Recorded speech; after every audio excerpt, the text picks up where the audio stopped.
Bonjour à tous et bienvenue sur Orphelia. Aujourd'hui, on va parler d'orphisme et je vais essayer de brosser assez large pour que vous ayez une idée un petit peu de ce que c'était l'orphisme. On va commencer par présenter Orphée. Orphée, orphisme. Qui est Orphée? Orphée est un mage, un chaman, un psychopompe, c'est-à-dire un passeur, un prêtre et bien plus encore. Orphée est né 7 à 8 siècles, voire 12 siècles selon certains, avant Jésus-Christ, en Thrace, région montagneuse de la Grèce. C'est la patrie des Muses, lieu de naissance de la poésie. La Thrace est localisée aujourd'hui en Bulgarie. Il est dit qu'il est fils du roi Euagre. Le nom renvoie à un fleuve de Thrace, et pas n'importe lequel, c'est un très grand fleuve. Donc le roi incarne ce fleuve qui traverse la Thrace. La mère d'Orphée se nomme quant à elle Calliope. C'est une muse, Calliope. Et Calliope veut dire beau, éloquent. C'est la muse de l'éloquence. Elle est la fille de Zeus et de Mnémosyne, c'est-à-dire la mémoire. Et la mémoire joue un grand rôle dans l'orphisme. Elle inspire son fils en tout lieu et à tout moment. Dans l'ouvrage intitulé Les Argonautes, Jason et les Argonautes, euh, c'est un voyage initiatique par excellence de la Grèce antique. Nous voyons qu'Orphée euh, comme étant un facilitateur, c'est-à-dire celui qui fait franchir les obstacles aux Argonautes grâce à sa voix, à ses prières et à sa capacité de convaincre par la force de sa magie chaque élément du monde. Il permet de transiter d'un élément en un autre, d'un passage à un autre, d'une région à une autre, et Orphée n'est jamais connecté au registre du combat, ni même de la violence. Il y a un passage des Argonautes qui dit ceci.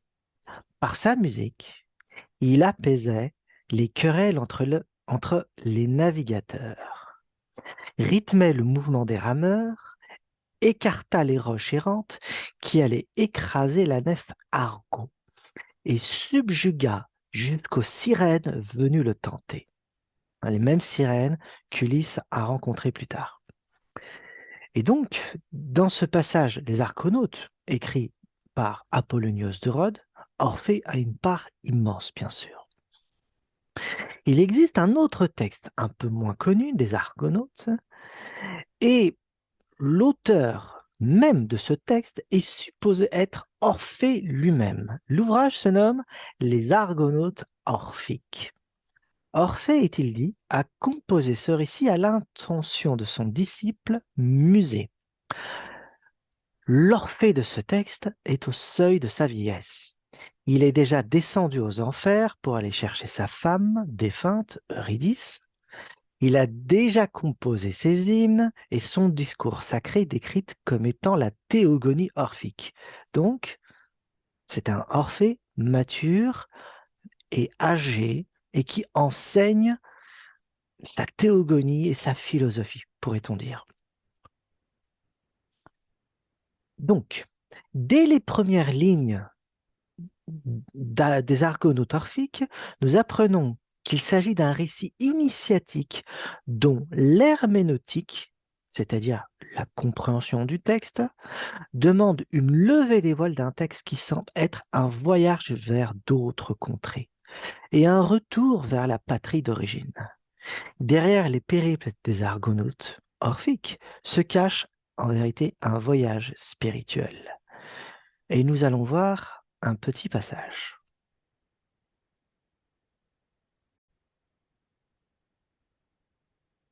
Et dans le passage en question, le terme initié est noté et mystère est noté, puisque ce texte, le voici, Les Argonautes orphiques, est un texte initiatique. Et ça commence comme ça. Ô Seigneur qui règne sur Python, archer qui frappe au loin, prophète qui reçoit pour l'eau le roc du Parnasse, à la cime abrupte. Je célèbre ta puissance. En retour, accorde-moi la noble gloire et dépêche en mon âme ta parole véridique, afin que, pour les races sans nombre des mortels, j'entonne un chant aux accents harmonieux sous la dictée de la muse et avec l'aide de ma solide cithare. Car c'est pour toi maintenant, ouvrier de la lyre, chantre d'aimables mélodies, que mon cœur m'incite à dire ce que jamais auparavant je n'ai dévoilé. Lorsque, harcelé par l'aiguillon de Bacchos et du seigneur Apollon, je révélais leurs traits terrifiants, remède pour les hommes mortels et noble mystère pour les initiés. D'abord, l'implacable nécessité de l'antique chaos et le temps, comme celui-ci enfanta sous l'immensité de ses anneaux, l'éther et l'amour à la double nature, Dieu glorieux au regard partout présent, Père illustre de la nuit éternelle, lui que la jeune race des mortels nomme Phanès, car il apparut et Phanthé en grec, le premier, et la descendance de la puissance Brimo et les œuvres funestes des géants, c'est-à-dire les titans, triste fruit des gouttes distillées par le ciel, et ainsi de suite. Donc, nous avons un texte de présentation orphique, avec une théogonie orphique qui est présentée avec l'éther, l'amour, Phanès, ce sont les dieux des textes orphiques, hein. Et ces dieux des textes orphiques, eh bien, sont liés au rite initiatique et sont liés au culte mystérieux ou culte à mystère de l'Antiquité orphique. Donc, qu'est-ce que l'orphisme? Le plus prudent comme point de départ est de définir l'orphisme comme une règle de vie, un mode de vie ascétique. Dès ses débuts, il est lié assez inextricablement au pythagorisme, avec lequel il a plusieurs points communs. Par exemple, la pratique du végétarisme, la croyance en la transmigration des âmes, la part privilégiée accordée à la musique et à l'harmonie des contraires, l'harmonia mundi, ou plus connu sous le terme l'harmonie cosmique, ou l'harmonie des sphères. Mais les différences apparaissent aussi vite lorsque nous faisons les comparaisons. Les pythagorésiens rendent un culte à Apollon et à d'autres dieux, mais pas à Dionysos. Les pythagorésiens sont aussi des philosophes et des scientifiques, alors que les orphiques se soucient de la révélation et pas de science. Les pythagorésiens sont aussi des politiciens, ils s'investissent dans la vie publique, ils ont un projet de vie collective, alors que les orphiques sont des ascètes et des solitaires. Ces traits de comportement des orphiques sont directement liés au message spirituel de leur doctrine et à leur rite d'initiation qu'on appelle les télétai. Les orphiques croient que la source du mal réside dans la matière, dans le corps et ses passions. Le corps est le tombeau de l'âme, ce qu'on appelle en grec soma, sema, ou sema, soma. Voilà, soma, le corps, sema, l'âme. C'est une sentence assez connue de Platon en vérité, que l'on retrouve dans son ouvrage Le Cratyle, et les affinités entre Platon et l'orphisme sont assez nettes dans plusieurs de ses traités. Platon a été influencé par les orphiques et les pythagoriciens d'une manière catégorique. Il faut donc se délivrer de cette prison du corps et du monde, ce qu'on appelle sema soma, et sortir du cycle des réincarnations et des incarnations. Platon croyait à ces cycles-là également. Il le présente, entre autres, dans plein d'ouvrages. Quant aux initiés, ils pensaient être arrivés à leur dernière incarnation par les orphiques. L'initiation apporte donc la connaissance salvatrice, qu'on appelle la gnose plus tard, que l'on retrouve dans les lamelles d'or. Alors, ce sont des pièces archéologiques, et on va citer des extraits un peu plus tard. On a retrouvé dans des sépultures des lamelles d'or, et lorsqu'on lit ce qu'il y a sur ces lamelles d'or, eh bien, il y a des textes, et ces textes sont des traités orphiques, très proches du pythagorisme d'ailleurs. Voici ce que dit Platon d'abord dans son Cratyle. Voici l'extrait.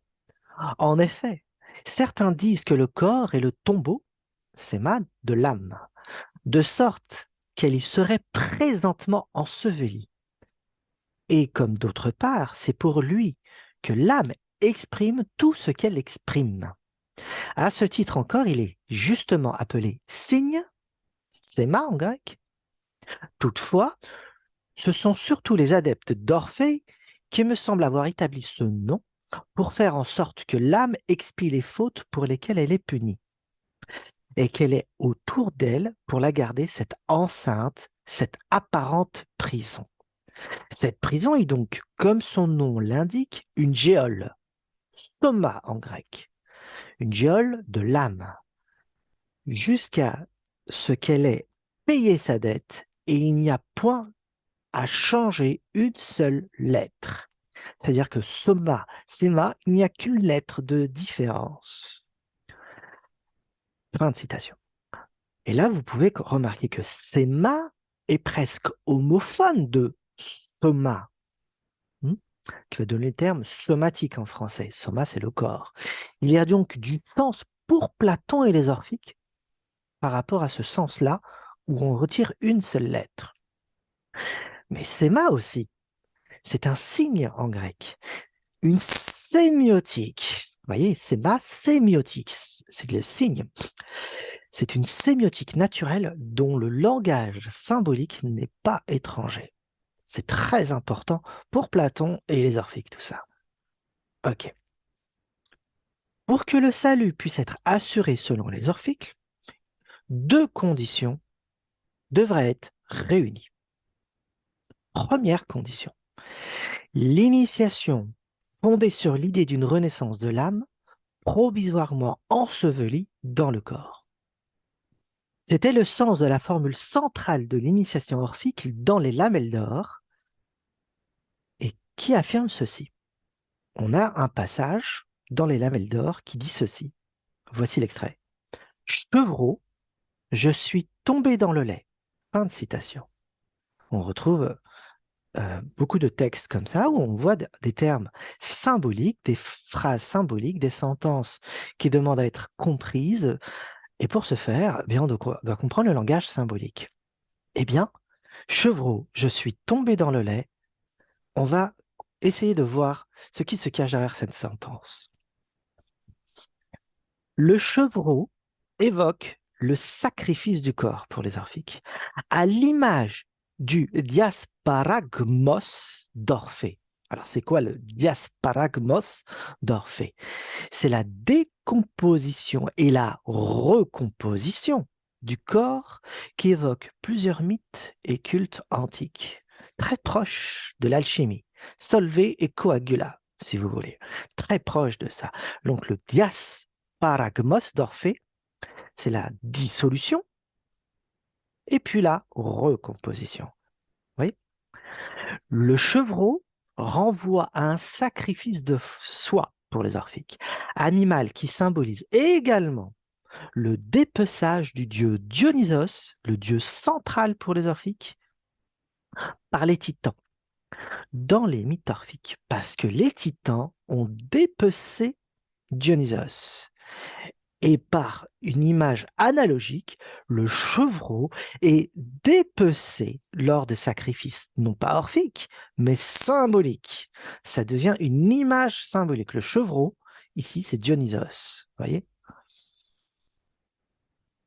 Quant à la partie « je suis tombé dans le lait », donc on a vu la première, le chevreau, on a vu que c'était le corps. « Je suis tombé dans le lait », à quoi cela fait-il référence? Eh bien, cette phrase évoque l'état de l'initié après sa petite mort, c'est-à-dire sa mort à ce monde. Il s'agit d'un retour par immersion dans le principe régénérateur, ici symbolisé par le lait, boisson vitale, nourricière et maternelle pour les orphiques.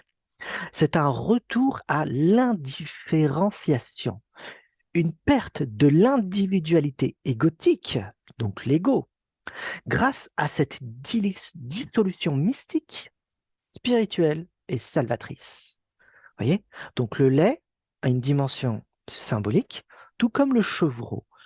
La phrase maintenant, chevreau, je suis tombé dans le lait, c'est le dépeçage du chevreau afin d'en faire jaillir l'étincelle de vie ou l'étincelle de lumière. Faire sortir la lumière des ténèbres, si vous voulez. Deuxième point. Indissociablement, et comme une condition préalable à l'initiation, la pratique d'une vie conforme aux règles orphiques de la pureté, et en particulier le refus à travers le végétarisme, ce sont des végétariens, de perpétuer la souillure que représente le sacrifice sanglant. Donc, ce sont des végétariens et ils se refusaient au sacrifice sanglant, qui était commun à l'Antiquité, à de nombreuses cultures. De plus, l'image de Dionysos véhicule celle de l'étincelle de lumière prisonnière de la matière. N'oubliez pas, l'âme est prisonnière du corps. Ici, Dionysos est prisonnier de la matière. Et ça a été fait par les titans, tout ça. Vous allez voir qui sont les titans. Les titans, en vérité, ce sont les forces de la matière, les forces obscures du chaos qui emprisonnent la lumière. OK? Donc, de plus, l'image de Dionysos véhicule celle de la lumière prisonnière de la matière, en l'occurrence du corps. Et le myste, l'initié donc, cherche à libérer des mains des titans cette lumière, lesquels, c'était les titans, symbolisent la puissance chaotique de la matière et celle de sa propre nature psychique. Il n'y a pas de différence entre le monde extérieur et le monde intérieur. C'est un jeu de miroir dont le symbole rend compte. Et le mythe raconte cette relation entre l'intérieur et l'extérieur. Donc lorsqu'on nous parle du point de vue cosmogonique d'un mythe, on nous parle de nous également. Et là, le mythe des titans qui arrache, tue Dionysos, on va le voir après, et qui le découpe en morceaux, comme Osiris a été dépecé par Seth dans le mythe égyptien. Voilà, c'est la même formulation. Eh bien, les titans, c'est les forces du chaos, les forces obscures qui veulent s'accaparer la lumière infinie. Et c'est Dionysos pour les orphiques. C'est la raison pour laquelle le myste est aussi végétarien. Car par un jeu analogique, l'animal, pas uniquement le chevreau, mais tout type d'animaux, représente notre propre bestialité et ne pas s'en nourrir amenuise la puissance des titans qui nous composent. Donc, nous sommes composés de deux forces pour les orphiques, une force ténébreuse et chaotique, les titans, c'est la force du corps, ils ont bâti le corps, ils ont bâti ce monde-là de la matière dense et opaque, et une force lumineuse, spirituelle, divine, éternelle, qui est Dionysos. Et nous sommes composés d'un mixus, d'une mixité, où la lumière et les ténèbres sont mélangées. Et c'est ainsi que les titans et Dionysos symbolisent cette mixité-là. Et le dépeçage de Dionysos représente notre mise à mort dans le monde spirituel et comment nous sommes tombés sur cette terre dans les mythes orphiques. Nous avons été accaparés par la matière, par un jeu titanesque. Et on va voir la symbolique exprimée dans les mythes orphiques tout à l'heure. Traduction, qu'est-ce que cela veut dire? Eh bien, nous sommes éternels tout autant que mortels. Nous sommes lumière tout autant que ténèbres. Nous sommes un mélange des deux. La chair est d'origine titanesque, et en se nourrissant d'animaux, nous renforçons leur puissance, selon les orphiques, d'où leur précepte de végétarien et de non-sacrifice sanglant, comme les pythagoriciens d'ailleurs. Tout comme les manichéens plus tard, les orphiques cherchent à libérer leur parcelle de lumière à travers des jeûnes, des prières et des chants, en amont des rites et des cultes. Nous sommes donc composés pour partie d'une matière chaotique, mauvaise et mortelle, dont l'origine remonte au Titan, et pour une autre, une partie divine, éternelle, laquelle renvoie au dieu Dionysos. Maintenant, on va voir les lamelles d'or. Elles ont été retrouvées dans des sépultures de la Grande Grèce. Ce n'est pas la Grèce actuelle, la Grande Grèce, C'est beaucoup plus vaste que ça. Ça englobe le sud de l'Italie et la Sicile, et ça englobe également l'Asie mineure, hein, toutes les côtes et les îles de l'Asie mineure, et la Libye. Enfin, c'est des colonies, la Grande Grèce. Ok. Dans des sépultures de Grande Grèce, sur lesquelles sont inscrites des instructions destinées à guider dans l'autre monde l'âme de l'initié. À l'image du livre des morts des anciens Égyptiens ou du livre des morts tibétain, la connaissance de la topographie du monde de l'au-delà permet à l'âme de se guider et d'échapper au cycle des métampsychoses. L'efficacité des formules gravées dans ce matériau précieux, lamelle d'or, c'est de l'or, il y a une symbolique derrière, dont la symbolique solaire, or, est de couleur solaire. Oui, c'est la symbolique du soleil, de la lumière primordiale. On n'adore pas l'or, c'est-à-dire pour l'objet en lui-même, mais pour ce qui renvoie à sa part spirituelle, si vous voulez. Donc la matière est porteuse d'une sémiotique, est porteuse d'un langage symbolique. Et là, l'or, hein, que l'on retrouve dans les sépultures, renvoie à cette partie spirituelle, la dimension de lumière. Vous voyez? Donc, revenons à ce qu'on disait, l'efficacité des formules gravées dans ce matériau précieux, dont la symbolique solaire apparaît clairement par le choix du métal, tout autant qu'il renvoie à l'acquisition par l'âme de la lumière divine. C'est un jeu analogique encore. Eh bien, cela se rapporte en la croyance du verbe magique et à la puissance performative du langage. C'est-à-dire que dans ces lamelles d'or, en plus de la valeur symbolique et spirituelle de ce matériau, il y a une poésie gravée dans cette lamelle, et cette poésie possède un langage performatif, magique, dite de pouvoir. Et par le simple fait de le dire, elle agit. C'est ça, une magie performative. Donc, le fait de le prononcer, ça agit immédiatement. Et comme c'est gravé sur l'or, ça agira dans le monde de l'au-delà et ça illuminera le défunt dans son parcours de l'au-delà. Ok. Donc, le fait que les formules soient gravées et placées dans la sépulture de l'initié, donc engagées dans un rituel funéraire, mortuaire, participe au salut de l'âme. La théologie de ces lamelles étant proche de celle des pythagoriciens, il est aussi probable qu'elle soit d'origine pythagoricienne, parce que euh, les courants se croisaient. Et on va lire quelques extraits. Voici le premier extrait des lamelles d'or. À Mnémosyne est consacré ce dit, pour le myste sur le point de mourir. Tu iras dans la demeure bien construite d'Hadès. À droite, il y a une source. À côté d'elle se dresse un cyprès blanc. C'est là que descendent les âmes des morts et qu'elles s'y rafraîchissent. De cette source, tu ne t'approcheras surtout pas. Mais plus loin, tu trouveras une eau froide qui coule du lac de Mnémosyne. Au-dessus d'elle se tiennent des gardes. Ils te demanderont, en sûr discernement, pourquoi donc tu explores les ténèbres de l'Hadès obscur? Dis, je suis fils de la terre et du ciel étoilé. Je brûle de soif et je défaille. Donne-moi donc vite à boire de l'eau froide qui vient du lac de Mnémosyne.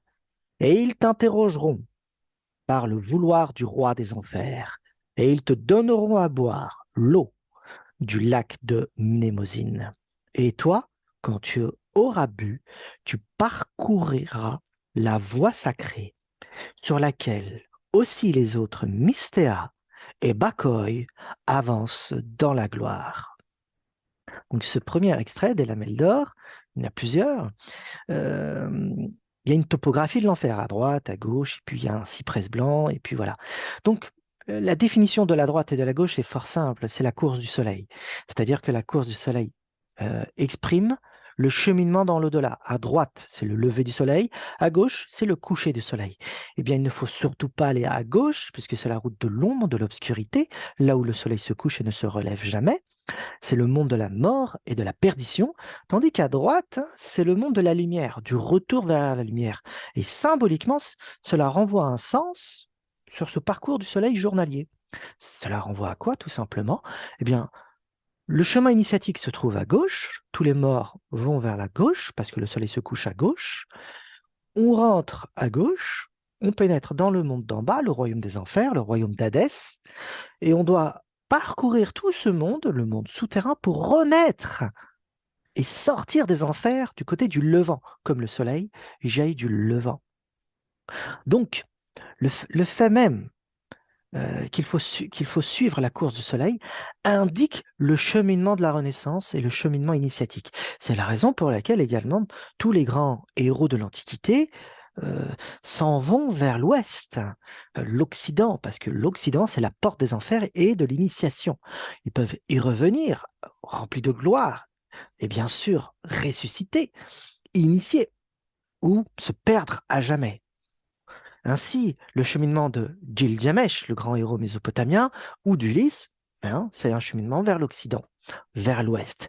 Ils doivent trouver la fleur et la plante de vie, pour Gilgamesh par exemple, vers l'Orient et revenir immortel. Bon, ça c'est un exemple. Et ici, l'initié suit ce parcours-là connu de toutes les cultures antiques.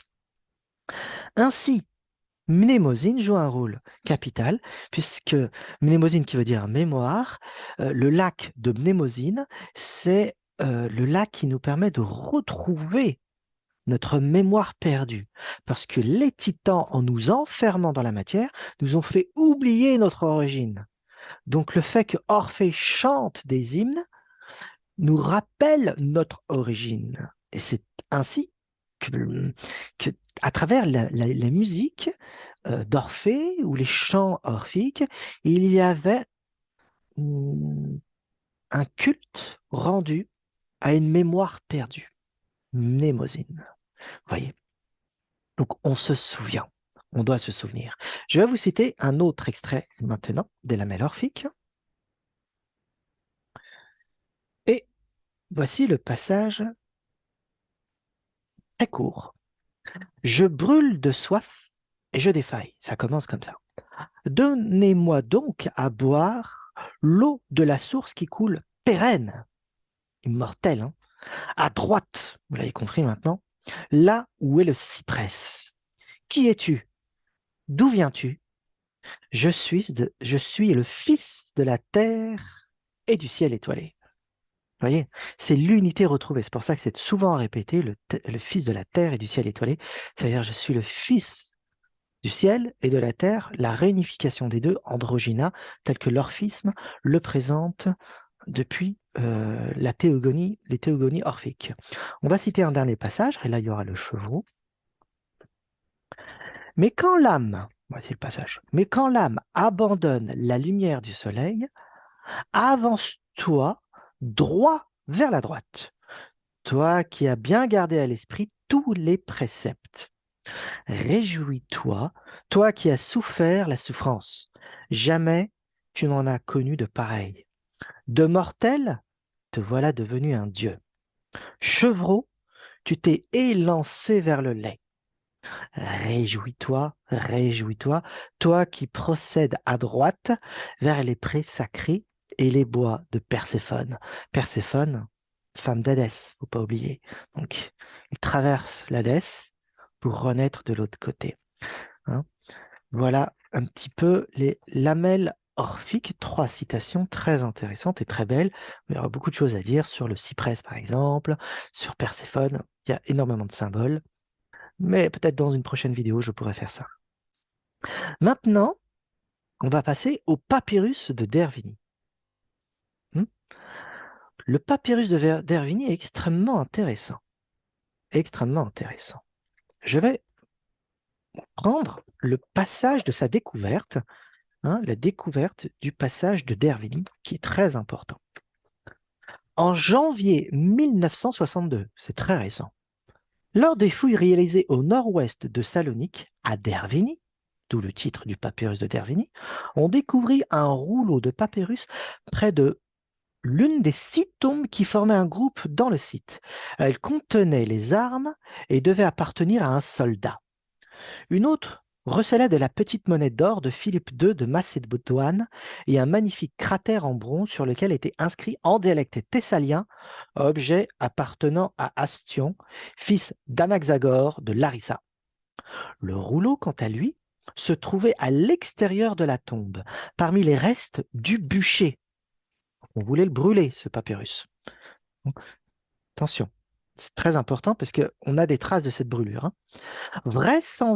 Vraisemblablement destiné à être brûlé. Il échappa aux flammes et comme il fut carbonisé, il fut préservé de la pourriture et de la décomposition. Oui. Donc on a un papyrus découvert en 1962, papyrus de Derveni, et ce papyrus, que contient-il? Eh bien voilà, le rouleau devait mesurer environ 3 mètres de long. Très grand et assez coûteux pour l'époque. Seule la partie supérieure subsiste, parce que le reste a été carbonisé. Chaque colonne comporte entre 11 et 7 lignes et 30 à 45 lettres, c'est-à-dire de la longueur d'un hexamètre. Toute citation d'un vers, en effet, occupe précisément une ligne et se voit signalée comme telle par un tiret au début et à la fin. La largeur du rouleau demeure inconnue puisque l'on ignore le nombre de lignes perdues. Et ce papyrus est le plus ancien des papyri grecs connus, le premier découvert en Grèce continentale. Donc, nous avons un texte d'une importance extrême. Et cette importance, c'est un papyrus de première main qui provient d'un rituel mortuaire orphique, découvert en Grèce, comme ça a été signalé. Et nous pouvons trouver, bien sûr, une théogonie orphique et bien d'autres choses. Bien d'autres choses. Je vais vous lire un petit passage de cette théogonie orphique et de ce papyrus, très endommagé comme vous avez pu l'entendre. Alors, je vais chercher un passage qui est, je dirais, un peu clair à vos oreilles. Et ils consultèrent l'oracle. Avec eux, nous entrons dans le lieu où se tient le devin, afin de demander à titre de question oraculaire s'il est permis par la justice divine ligne perdue, pourquoi ne croit-il pas aux terribles épreuves qui attendent dans l'Hadès? S'ils ne comprennent pas les visions du sommeil, ni aucune des autres manifestations prises individuellement, quel genre d'exemple pourrait les amener à y croire? Car ceux chez qui le penchant à la faute et le plaisir, sous toutes ces formes, l'ont emporté, on parle des plaisirs de la chair et le plaisir de la passion, n'apprennent ni ne croient. Or, incrédulité et ignorance, cela revient au même. En effet, s'ils n'apprennent ni ne comprennent, il ne leur est pas possible de croire, même s'ils voient. Voyez, fin de ce passage. Et je vais vous citer un dernier. Toutes les choses donc, de la même façon, il, le poète Orphée, les nomma du mieux qu'il le pouvait, parce qu'il connaissait la nature des hommes, qu'il savait que tous n'ont pas la même nature et qu'ils ne souhaitaient pas tous les mêmes choses. Quand ils sont les plus puissants, ils expriment tout ce qui, à chacun d'eux, vient à l'esprit, les souhaits qu'ils se trouvent précisément avoir. Et ce ne sont jamais les mêmes, inspirés qu'ils sont par la convoitise, parfois aussi par l'ignorance, et ainsi de suite. Donc, il y a une philosophie, il y a une théogonie, il y a une topographie mortuaire, et ainsi de suite. Un texte extrêmement intéressant. Donc, ce texte est très endommagé, hein, et le récit, commence au moment où Zeus s'empare du pouvoir royal après avoir pris conseil de la nuit, hein. La nuit est une divinité chez les Orphiques. Maintenant, on va parler de la théogonie orphique. La base de la théogonie orphique nous est donnée par Musée, le disciple d'Orphée. Citation. Tout est sorti de l'un et tout y retourne. Voici, concentré en une sentence, la théogonie orphique. Cette citation provient de Diogène Laërce dans son ouvrage Discours et sentences des philosophes illustres. Et bien sûr, le processus consiste en un passage de l'un au multiple, c'est-à-dire de la lumière aux ténèbres, puis d'un retour vers l'un. C'est pour cela que Platon, Pythagore et bien sûr les néoplatoniciens et les néopythagoriciens plus tard s'inspireront de la théologie orphique et la théogonie orphique, puisqu'elle est parfaitement connaissable pour eux, puisqu'ils prenaient la même chose. Du premier Chronos, alors pas CH Chronos, mais avec un K, KR, hein, Chronos, l'équivalent de Aion, l'Aion plus tard pour les Grecs, hein, qui est la divinité du temps. Du Zervan des Perses, qui est les dieux de l'éternité. Eh bien, à partir de Chronos naissent l'éther et le chaos, c'est-à-dire l'érèbe et la ténèbre. Chronos crée un œuf au sein de l'éther, et il en sortit le premier Dieu. C'est le principe de toute manifestation et de toute l'existence, le premier à être. On l'appelle le protogonos, aussi appelé Phanès, Métis, Eros, ou encore Dionysos. Donc il porte plusieurs noms, ce protogonos, le premier-né. Protogonos, le premier-né. Phanès, ça veut dire apparaître. Métis, c'est lié à une forme d'intelligence. Et Eros, hein, c'est l'amour. L'amour, l'amour. Et Dionysos, bon voilà, vous connaissez qui est Dionysos. Le terme de protogonos est ambigu. Il signifie à la fois premier-né et premier à donner vie ou à donner la vie. Protogonos a 2 enfants avec Éreb. La nuit, ténèbres. Donc l'Éreb, c'est la nuit ténèbres. Il va enfanter Gaïa et Ouranos, soit le ciel et la terre. Et vous pouvez faire la corrélation avec je suis le fils de la terre et du ciel étoilé, qui ne sont d'autres que Gaïa et Ouranos dans la théogonie orphique, c'est-à-dire qu'il est redevenu un. Il a retrouvé son unité perdue, son androgyna. Il est redevenu Eros, il est redevenu Phanès, mais il doit s'extirper de la matière. La matière. Tant la matière tangible que la matière dite astrale ou subtile, que les Grecs connaissaient bien sûr. Ensuite, on retrouve la filière hésiodique classique dans la théogonie orphique.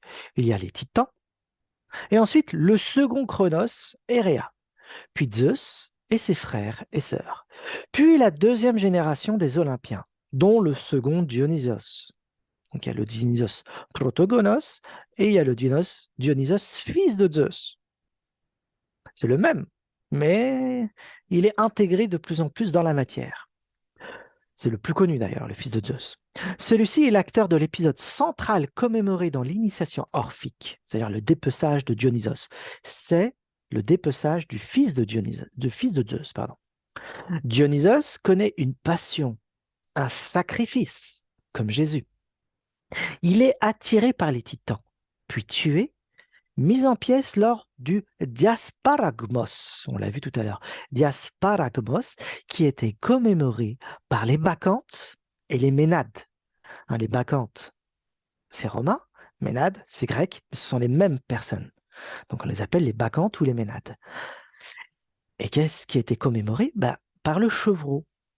Le chevreau était le substitut du sacrifice de Dionysos. Donc les Bacchantes sacrifiaient réellement un chevreau. Et les Orphiques ont donné un substitut à ce sacrifice, qui est le sacrifice de soi. Bon, dans le mythe, ce chevreau, il est bouilli, puis rôti par les titans dans un chaudron afin d'être mangé. Apollon, qui passait par là, voit la scène, intervient, réussit à sauver de la marmite le cœur de Dionysos et le porte à Zeus. Celui-ci ressuscite Dionysos à partir de son cœur. Et Dionysos est donc né 3 fois Orthogonos, fils de Zeus, on le tue et il ressuscite. 3 fois, 3 étapes, 3 mondes. C'est très important. Pour les Grecs, il y avait 3 mondes. Donc c'est la traversée des 3 mondes, hein. Voici un des rites initiatiques dionysiaques. En même temps qu'il ressuscite Dionysos, bien, Zeus foudroie les titans coupables. De la cendre des titans foudroyés naît la race des hommes, ce qui explique que les hommes sont un mix de bestialité, mais aussi de divinité. Mythologie orphique. Et je vais vous citer un passage de la Théogonie orphique, qui cette fois-ci provient de textes aussi endommagés, mais on peut restituer quelques extraits. Voici l'extrait.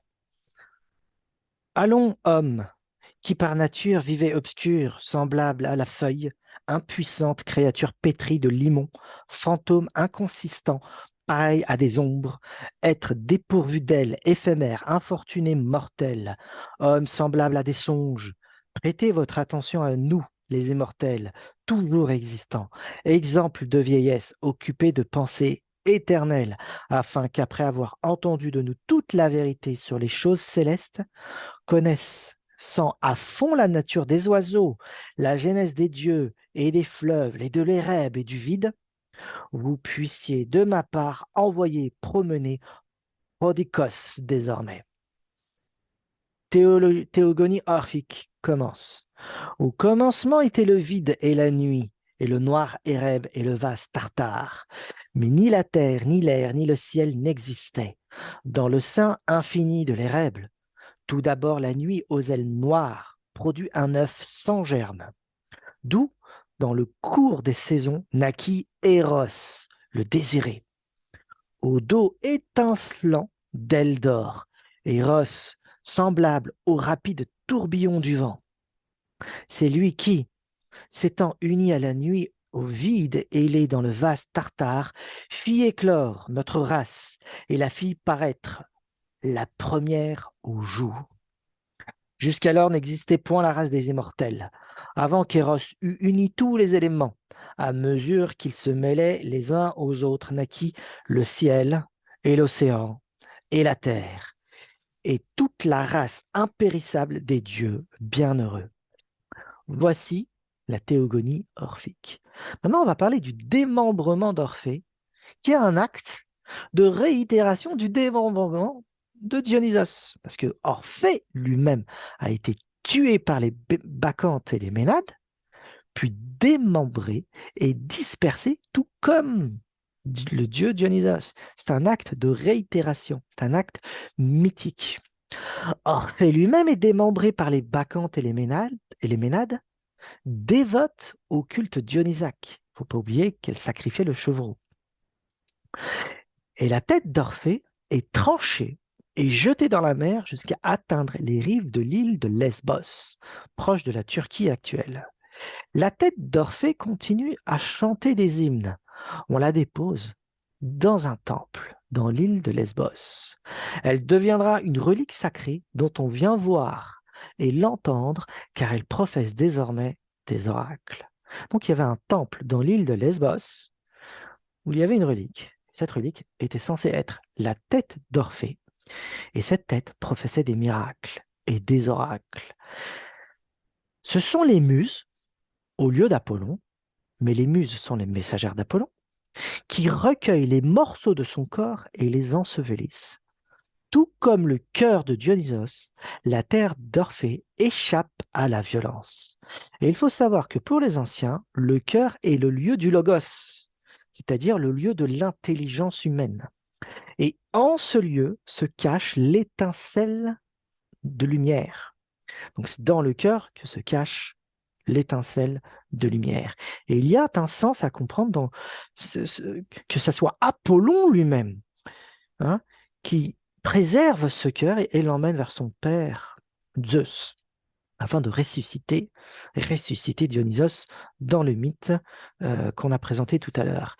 Et ici, la tête orphique, c'est réellement, encore une fois, un homme inspiré. nous avons un homme inspiré par le cœur, inspiré par le logos. Il ne parle pas par lui-même, mais il est inspiré par Zeus, qui symbolise l'intelligence cosmique,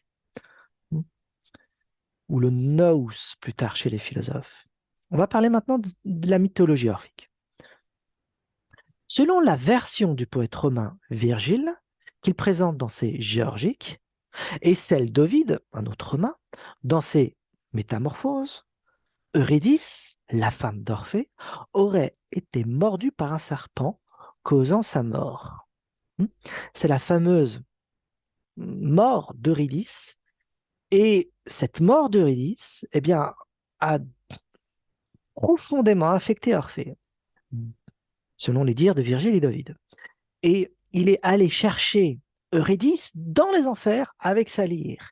Il est donc allé vers l'ouest et a commencé à charmer tous les êtres des enfers par son chant, par sa magie performative, comme on l'a dit tout à l'heure.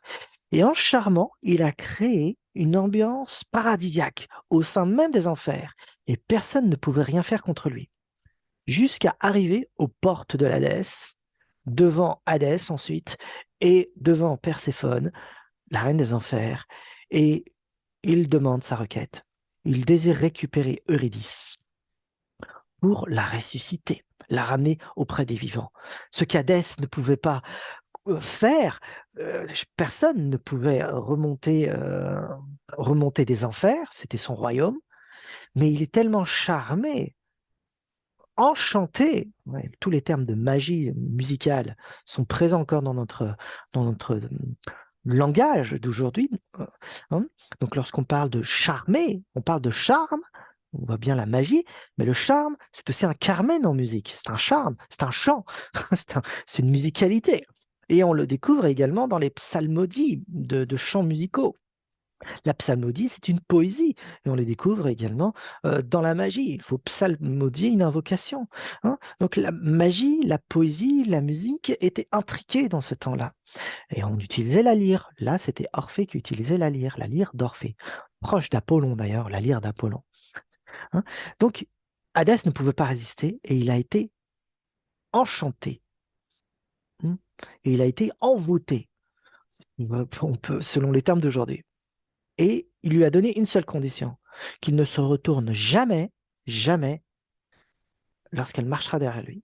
Donc il devait marcher et elle devait le suivre comme une ombre jusqu'à arriver à la sortie de la grotte, c'était imagé comme une grotte, et jamais il ne devait se retourner. Et le mythe raconte qu'il s'est retourné au dernier moment pour être sûr qu'elle le suive, et c'est à ce moment qu'elle a été happée par les enfers, et lui est ressorti des enfers et a commencé à chanter et à composer des chants et des hymnes en l'honneur de sa bien-aimée perdue. Mais on entend bien que Eurydice, c'est Eros également. C'est Phanès, c'est Dionysos. Il y a notre âme perdue. On parle de notre âme perdue, de notre bien-aimé perdu. Il y a un rapport amoureux entre ce qu'on appelle aujourd'hui le soi et le moi.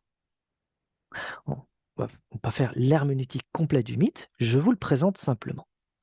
Continuons la mythologie orphique.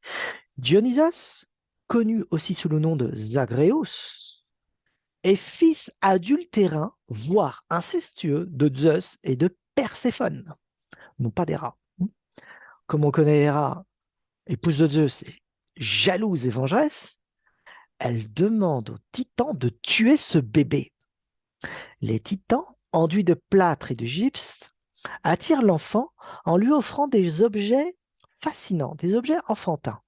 On trouve une toupie, une ronde, c'est un instrument de musique, des poupées, des osselets et surtout un miroir. Tout ceci, ce sont des jeux d'enfants, parce que c'est un bébé. L'enfant est captivé par son image, le miroir. Il se contemple, fasciné, immobile. Les titans le tuent à ce moment-là, le découpent en 7 morceaux. Ils font d'abord bouillir, puis rôtir. Ensuite, ils engloutissent le tout, sauf le cœur, à partir duquel Zeus ressuscitera l'enfant. le fameux cœur. Zeus, fou de colère, foudroya les titans qui furent réduits en cendres. Et de ces cendres naîtra l'humanité. C'est ce sacrifice qui occupe la position centrale de l'orphisme. C'est à partir de lui que le jeu incessant du morcellement et de la réunification va installer un nouveau lieu de la différence, un nouveau partage du monde. Chaque humain est donc constitué et des cendres des titans et du corps du dieu Zagreus, Dionysos. Donc, de matière lumineuse et ténébreuse, nous sommes composés d'une matière mixte, éternelle et mortelle, lumière et ténèbres, céleste et terrestre, et ainsi de suite. Le jeu de couple, de syzygie, comme on le dit, ne cesse de s'amplifier dans l'orphisme, et le jeu de l'harmonie cosmique consiste à réunifier les parts séparées. C'est l'harmonie des contraires. Et la lyre symbolise cette harmonie des contraires. Vous voyez? Ouais. Tous les instruments déployés par les titans connotent l'idée de l'emprise de la matière, les jeux d'enfants, les objets d'enfants, sur Dionysos et de sa mise en mouvement, la toupie, jusqu'à sombrer dans la matière entière, le miroir. Les jouets pour enfants sont donc aussi porteurs de sens symboliques, cosmiques et mystiques. Donc ce ne sont pas juste des jouets, vous voyez, il y a un rapport symbolique avec une dimension cosmique, mystique, initiatique, donc spirituelle. L'homme a une âme immortelle, la présence du Dieu en lui, mais son origine est souillée par le meurtre même du Dieu. Ce double mouvement ne peut trouver d'apaisement que par la pratique de l'ascèse pour les orphiques. Cela consiste à suivre ce qu'on appelle le bios orphikos, ou le bios orphikos, les règles de l'orphisme. Les orphiques devenaient des marginaux, des purs, des initiés, et en rupture totale avec la religion olympienne, soit des exclus. Ils erraient habillés de lin blanc comme des pythagoriciens, puis plus tard les néoplatoniciens. La purification impose de s'abstenir de meurtre, de tout genre de sacrifice, et de ne blesser aucun être vivant. Les orphiques condamnaient les sacrifices aux dieux et de la consommation de chair animale. Nous avons plusieurs auteurs de l'Antiquité qui citent Orphée abondamment. Je vais vous citer des extraits de certains auteurs. Il y en a un qui s'appelle Aelius Aristide. C'est un rhéteur grec d'Asie mineure, la Turquie actuelle. Il serait probablement né en 717 après Jésus-Christ et mort vers 185. Voilà, c'est très hypothétique. Il mentionne Orphée dans plusieurs de ses ouvrages dont le but est purement rhétorique. C'est un rhéteur pour ça. Dans son discours aux Rhodiens, le Rhodien, c'est les habitants de Rhodes, de l'île de Rhodes, nous retrouvons une notion importante à l'Antiquité, ce qu'on appelle la concorde, l'harmonie cosmique, ou la concorde entre le haut et le bas et les contraires. C'est Concordia. Il s'adresse aux gens de l'île de Rhodes et leur reproche leur manque d'harmonie sociale et intérieure. Voici l'extrait. Vous dites que toute votre île est musicale et, de cela, vous donnez pour chaque cause la tête d'Orphée. Mais vous-même, n'avez-vous pas honte d'être ainsi disposé si non musicalement? Pour parler de la concorde, vous voyez, on utilise le terme musical. La musique et l'ordre, pour les Grecs, sont apparentés à l'harmonie cosmique, l'harmonie des contraires, ou l'harmonia mundi, l'harmonie des sphères. Un accord entre des forces antagonistes ou des forces contraires. La voie apollinienne est un chemin d'organisation de son propre chaos interne. Et de cette mise en ordre, la lumière dionysiaque originelle commence à s'extirper de la matière, tel le lever du soleil à chaque aube. Remémorez-vous l'aube, initiation, résurrection spirituelle dans les rites initiatiques et les lamelles d'or. Et là, c'est la même chose. Donc, plus nous émergeons de notre propre chaos psychique, plus nous retrouvons la concorde intérieure, hein. Les forces antagonistes commencent à retrouver leur harmonie. Et c'est ce que les Grecs vont appeler le cosmos. Cosmos qui veut dire ordre, et le chaos qui veut dire le désordre, hein. Le désordre, c'est quelque chose de non ordonné, non musical. Et par ceci, nous créons en nous-mêmes le cosmos, l'ordre, une mise en ordre de nos forces antagonistes. Et ainsi, la lyre d'Orphée et la philosophie orphique initiatique consiste à faire sortir cette lumière d'une manière harmonique, par étapes. Et on parlait de 7 avec les titans. Et 7, bien sûr, faisait référence aux 7 niveaux planétaires, puisqu'il y avait 7 planètes à l'Antiquité. Donc, ils ont emprisonné Dionysos dans la matière au fur et à mesure en le faisant descendre en 7 étapes, jusqu'à la matière la plus dense, la Terre, donc. Et par un effet de réitératif, donc fractal, nous devons reproduire ce scénario, non pas de dépeçage, mais de réunification. Nous sommes dispersés, il va falloir réunir cette matière et donc une mise en ordre du cosmos intérieur. Et lorsque cette mise en ordre se met en place, une cosmogonie intérieure se met en mouvement. C'est ainsi qu'Apollon, le soleil, qui règne au-dessus des ténèbres, qui est le roi de toutes choses, fils de Zeus, devient la symbolique de notre mental illuminé par son père, Zeus, qui est le démiurge pour les Grecs. Le démiurge, oui, c'est un démiurge, même pour Platon. Donc, d'ailleurs, Zeus est le démiurge dans le Timée, sans être nommé. Donc, Zeus est le logos, ou le nous. Il insuffle son esprit, sa lumière à Apollon, qui est lui-même une image de Dionysos. Donc, il va falloir sublimer Dionysos pour qu'il devienne Apollon. Vous voyez, c'est ça le sens qui a été donné. C'est une autre image apollinienne et de Dionysos. Il n'y a pas de contradiction. Il ne faut pas choisir entre la voie apollinienne ou la voie dionysiaque. Une dissociation des idées. Dionysos doit être sublimé pour retrouver sa pleine lumière. Et Phanès, c'est Apollon aussi. Très bien, vous l'avez saisi maintenant. Notre matière psychique chaotique soumet l'âme aux désirs multiples. Et lorsque nous réglons nos idées de manière à formuler un discours dialectique, organisé, structuré, alors nous entamons notre propre cathartique. Oui, donc il faut organiser ses idées, structurer sa pensée, afin de devenir maître dans sa propre maison, puisque le mental est apollinien, et le mental est le fils, le mens est le fils de Zeus. Donc la raison doit s'ouvrir au mystère insondable afin qu'elle puisse recevoir des inspirations, des révélations intérieures.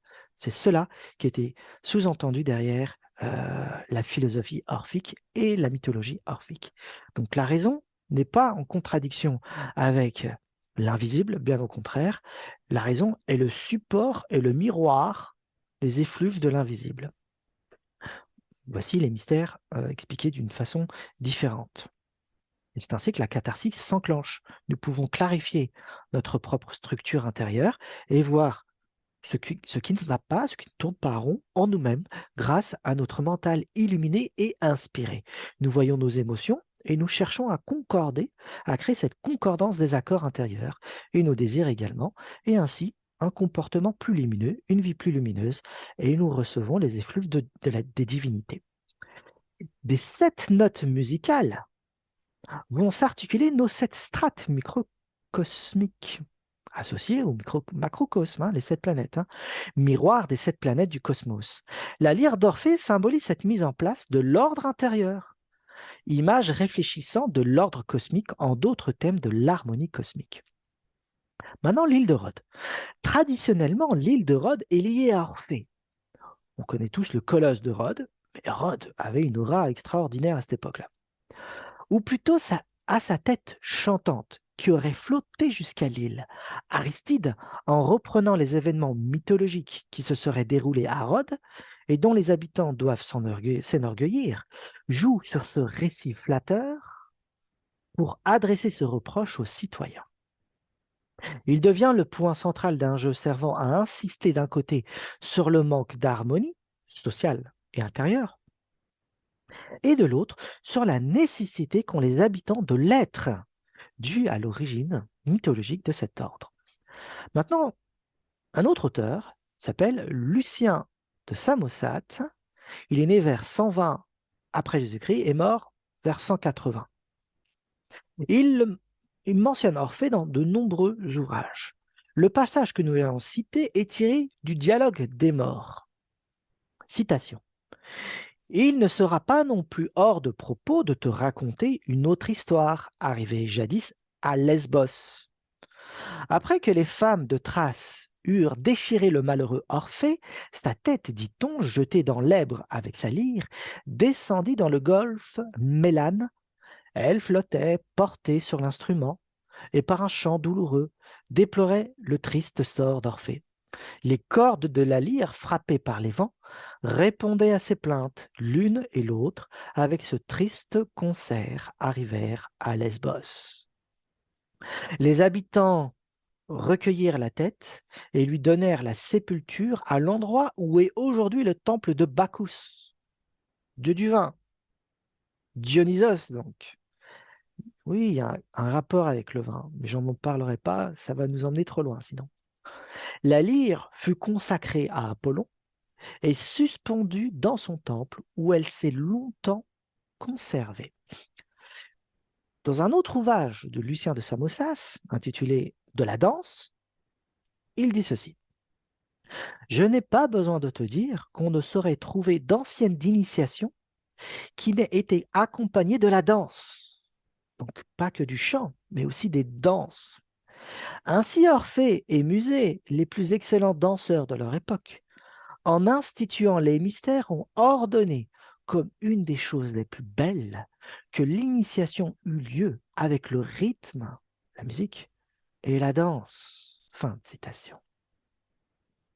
Il y avait des danses orphiques, des danses initiatiques. On retrouve ça hein, dans de nombreux mythes grecs. Dès qu'il y a une victoire, on danse, mais on danse d'une certaine manière parce que c'est codifié. Orphée, chez les platoniciens, que disent les platoniciens sur Orphée? Lorsque Dionysos contemple dans le miroir son propre reflet, objet offert par les titans, il se disperse dans le tout. Pas le tout, l'osmose, le retour à l'unité, mais la perdition dans le tout qui forme l'univers, le cosmos. Donc la lumière s'est dispersée. Tel est l'un des sens du miroir, du symbole du miroir. Dans les ouvrages des néoplatoniciens, ils établissent une correspondance entre le démembrement du Dieu et la fragmentation de l'âme dans les âmes individuelles que compose chaque être humain sur cette terre. Donc, chacun porte l'âme de Dionysos, c'est ça que ça signifie. Rassemblant les membres du Dieu, Apollon le rétablit dans son unité avec le fameux cœur d'Apollon, donc le logos. Recueillant le cœur divin de Dionysos, Athéna sauve le nous, c'est-à-dire l'intelligence, la lumière divine, le mental, c'est-à-dire l'esprit indivisible et incassable, insécable, qui transcende la multiplicité des âmes humaines. Donc dans le cœur, il y a la lumière infinie, c'est ça que ça signifie. Et dans le cœur se cache, cachée derrière une masse opaque de ténèbres, la lumière de Dionysos, qui est son cœur. Voici, à grands traits, l'approche des néoplatoniciens sur le mythe orphique. Et on pourrait aller beaucoup plus loin, mais je vous fais juste une simple présentation qui demanderait beaucoup plus d'explications, bien sûr. Non, mais je vous laisse ça entre vos mains maintenant, pour que vous puissiez réfléchir un peu plus loin avec vos propres moyens. On va parler maintenant des hymnes orphiques. Oh, ça, c'est extraordinaire, les hymnes orphiques. Il s'agit d'un recueil de 87 prières. Chaque hymne est adressé à une divinité différente ou à un aspect différent d'une même divinité. Puisque la tradition orphique refuse les sacrifices sanglants, les offrandes qui accompagnent les hymnes sont toutes végétales.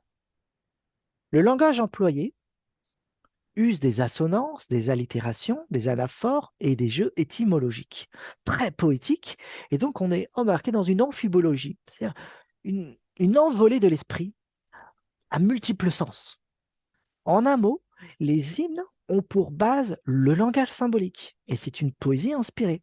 Les hymnes proposent une mythologie foncièrement basée sur une poésie inspirée. Par la force de ce langage, l'hymne déploie une amphibologie de sens qui permet d'entendre des consonances et une commune nature entre des dieux et des héros comme Héraclès par exemple, ou encore de reconnaître en le dieu Pan un être dominant l'univers dans son entièreté, du fait que son nom même sonne avec le mot tout en grec ancien. Pan veut dire tout en grec aussi. C'est ça que ça signifie. Pour ça, on dit panthéisme, par exemple. Pan veut dire tout.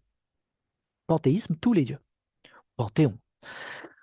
La répétition de sons confère aux hymnes un caractère musical, magique et incantatoire. Ils offrent aussi une efficacité au rituel exécuté, car les noms invoqués possèdent une puissance opérative dite performative. C'est donc une langue divine qu'emploie Orphée dans ses hymnes. Bien sûr, c'est attribué à Orphée. C'est attribué à Orphée. Et ces hymnes sont inspirés et n'ont rien d'une composition humaine. Et je vais vous lire quelques extraits. Hymne adressé à la nature. On offre comme parfum des aromates. Ô nature, déesse, mère universelle, mère aux mille ressources, céleste, ancestrale, divinité, fondatrice, souveraine, qui dompte tout, indomptable, pilote, toute éclatante, qui domine tout, à jamais honorée, tout au-dessus de tous, déesse immarcessible, primordiale, d'antique renommée, illustre, nocturne constellée, porteuse de lumière, incontrôlable, qui, en silence de tes talons, laisse en cercle la trace de tes pieds, pure, ordonnatrice des dieux, et fin qui n'a pas de fin, déesse commune à tous, mais seule à n'avoir rien en commun avec personne, et ainsi de suite. C'est une longue prière à la déesse nature qui symbolise la déesse mère, et chaque hymne perd justement de sa profondeur, de sa puissance opérative, magique, de sa poésie et de son envolée musicale. Et comme il n'y a pas d'instrument de musique, on n'a pas l'ambiance ni l'atmosphère, parce que ce n'est qu'un texte à lire. Voyez. Donc il faut restituer tout ça. On va prendre Zeus. On lui offre comme parfum du benjoin.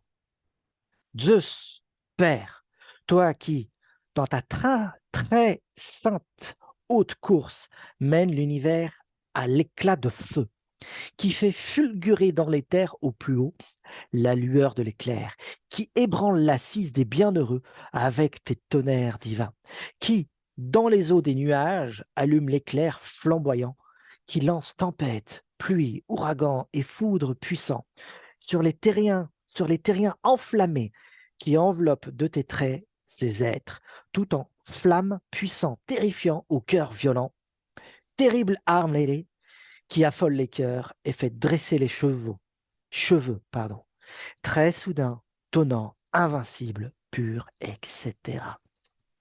Et je vais vous en prendre un dernier, Athéna, on l'a lu tout à l'heure, et on lui offre des aromates.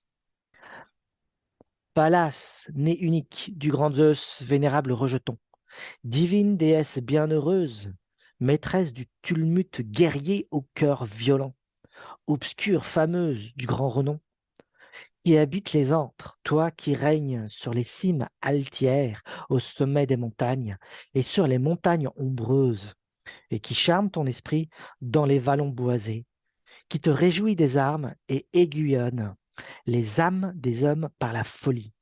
Jeune fille au gymnase, qui a une colère terrifiante, tueuse de la gorgone, la méduse, rebelle à l'union, mère des arts, source d'opulence, incitatrice qui fait délivrer les méchants, sagesse pour les bons, tu es masculine et féminine, déesse qui enfante la guerre, intelligence, aux formes variées, dragon, inspiré, honoré, avec éclat, meurtrière pour les géants de Phlégra, meneuse de chevaux, cryptogénie qui détruit les méchants, porte victoire, au long des jours et des nuits, sans cesse aux moments extrêmes.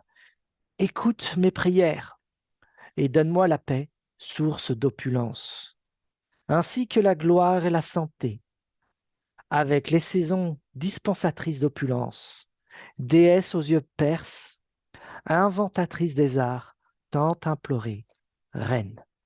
Je l'ai lu jusqu'à la fin, pour que vous ayez une idée hein, de la poésie employée dans les hymnes orphiques. Et nous allons terminer par les lapidaires orphiques. C'est la magie des pierres. Donc vous voyez, ça englobe énormément de choses, la culture orphique. Donc, tout comme les autres textes que nous avons cités, des extraits, le contenu est d'origine divine et a été révélé, est-il dit, dans les lapidaires orphiques. Même si c'est attribué à Orphée, ceux qui l'ont écrit pensent toujours recevoir quelque chose qui ne vient pas d'eux-mêmes. Le lapidaire orphique comporte 3 parties.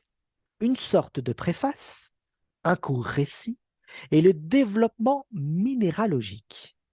Très symbolique. Le pouvoir occulte des pierres. Le poète dit avoir reçu d'Hermès la mission de montrer aux hommes les merveilles que recèle le monde souterrain, c'est-à-dire la magie des pierres. Et nous allons lire quelques passages. Voici l'introduction du lapidaire orphique.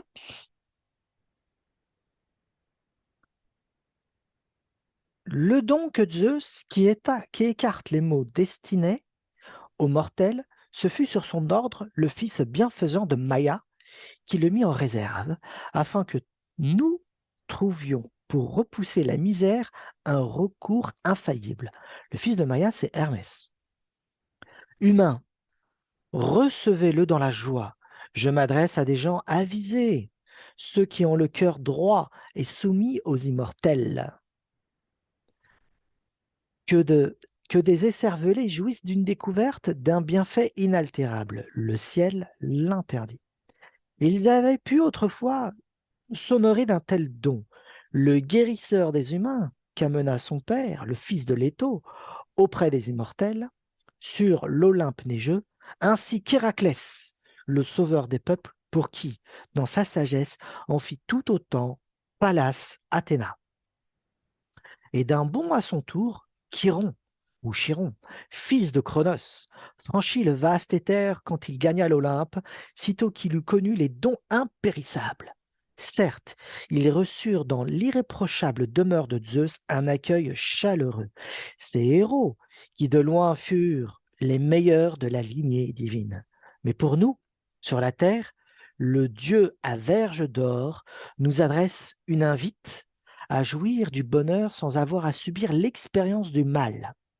Celui d'entre les hommes que la sagesse de son cœur ferait pénétrer dans l'antre aimable d'Hermès, où sont entassés les biens de toute espèce, aura bientôt fait les bras pleins de présents pour retourner chez lui, d'échapper à la misère qui fait couler tant de larmes.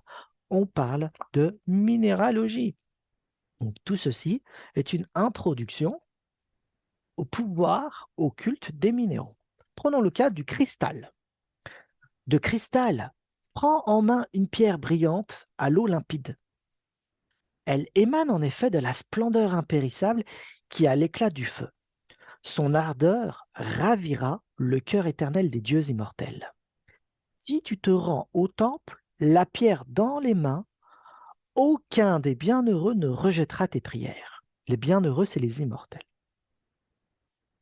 Et si tu veux, sans un feu vigoureux, faire renaître les flammes, pose-la, je t'en prie, sur du bois sec résineux. Place tout juste en face de l'éclat du soleil, aussitôt sur les branches, elle va projeter un mince ray de lumière. Au premier contact du bois sec et huileux, c'est de la fumée, puis une flammèche, enfin tout un brasier qu'elle fera naître. C'est ce que les anciens appelaient feu sacré. Et ainsi de suite. Donc, pouvoir occulte de la pierre, très bien, symbolique, et aussi tout un artifice de rituel extrêmement important dans les lapidaires orphiques. Je vais vous prendre le corail comme deuxième exemple. Sache aussi que le corail, descendant de Persée, a le pouvoir d'émousser avec grande efficace le dard des scorpions et de rendre anodine la dent de l'aspic assassin. Parmi tous les êtres qui poussent sur la terre, c'est le plus merveilleux. C'est ce que m'a révélé Phoebos aux longs cheveux, car il peut passer sans peine d'un aspect à l'autre. Mensonge, dira-t-on. C'est pourtant, je le sais, l'entière vérité. Il pousse d'abord sous forme d'herbes vertes, mais non pas sur le sol qui donne aux végétaux la nourriture solide, comme chacun le sait, mais dans la mer stérile, là où naissent les algues et les mousses légères. Mais lorsqu'on se fanant, il atteint la vieillesse, voici que peu à peu dépérissent ses pousses, gâtés par l'eau salée, il se met à nager au fond des abîmes, grondant de la mer, jusqu'à ce que la vague, sur la rive, la vague le rejette. C'est donc là qu'à l'instant le corail s'emplit d'air, puis d'après les témoins, il durcit à vue d'œil, et ainsi de suite. On explique l'origine étiologique et aussi mythique du corail, qui n'est plus aujourd'hui valable, puisqu'on n'a plus le même rapport aux minéraux, et le corail était conçu comme un minéral à cette époque-là, alors qu'aujourd'hui, pas du tout. C'est minéral et en même temps végétal, hein. Et donc, il faut prendre compte que le rapport au monde était différent à cette époque-là, qu'ils avaient une conception différente du monde, et c'est tout à fait normal de voir ça, et il faut considérer et se remettre dans ce contexte-là. Et on va trouver, il y a un autre passage, dernier passage, cette fois-ci je vous prends l'Agathe, et ça sera terminé pour les extraits. Voici ce qu'il dit dans le lapidaire orphique. Si un homme est la proie des ardeurs rémitantes d'une fièvre tierce, une fièvre très forte, ou d'accès de frissons qui s'attardent longtemps, ou bien de fièvre quarte, ce mal languissant qui jamais ne fléchit, mais subsiste au contraire, quelle que soit la façon dont on la contracte, il te faudra le guérir avec la fausse Agathe, exempte de défaut. Elle a Elle a contre les fièvres l'effet le plus puissant, mais je m'en vais d'emblée te révéler un signe qui te montrera vite le pouvoir de la pierre. Jette-la parmi des cornes à cuire sur un feu. Attends quelques instants, les matières à l'intérieur toutes s'y liquéfient. Mais je n'affirme pas que contre les serpents son pouvoir s'exerce aussi. Je vais te présenter en réponse à ton désir un autre médecin originaire du ciel. À toi dès lors de garder mes paroles à l'esprit. Et il va donner un autre exemple du pouvoir de l'agate. Donc, pouvoirs occultes sont basés, les pouvoirs occultes des pierres, des minéraux, sont basés sur des codes analogiques. Et non pas, disons, miraculeux et on ne sait pas d'où ça vient.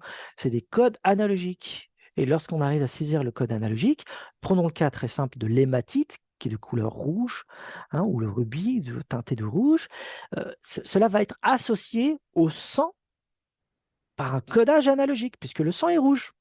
Autre codage analogique, tout ce qui aura une teinte rouge sera associé à l'hématite. Prenons le cas du lever du soleil. Le lever du soleil, premier rayon, ça peut être rouge, hein, à l'horizon du levant.